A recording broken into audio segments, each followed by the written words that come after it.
Rebel Heart, a prequel story to Aloha Shifter's Pearls of Desire.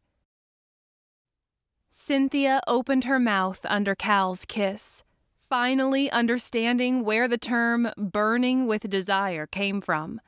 She was more confused and turned on than she'd ever been in her life. How could anything so rushed and out of control feel so right?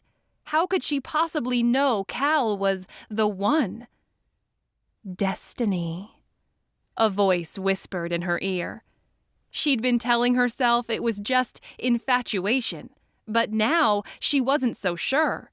And as for destiny, she knew the legends, of course, that there really was such a thing as a destined mate, picked out by fate to complete a perfect match between two lonely souls. That the instant a shifter laid eyes on her mate, she knew. And when they bonded through a mating bite, they would never be lonely or uncertain again. Wolves, she'd heard, were particularly tuned in to fate and could devote years to finding their destined mates. But dragons came from ancient, noble stock that had all but bred those instincts out of themselves. Her parents had been introduced by their parents, who'd been determined to preserve pure family lines. And her parents had already discussed possible mates, giving her a range of suitable suitors to choose from. Frankly, she'd never really given it much thought. That had all seemed so far off. Of course, she would take a mate someday. Everyone did, right? But first, she had to finish her degree and gain experience in the family business. Eventually, she would mate and have kids. That was the way it went. But suddenly, that all seemed so dull and emotionless, so mechanical. Her parents loved each other, but they didn't exactly burn with passion.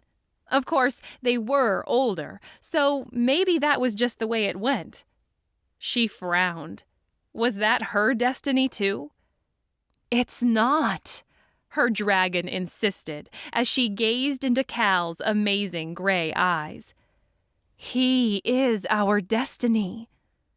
She really ought to slow down and think, but she couldn't, and she didn't want to.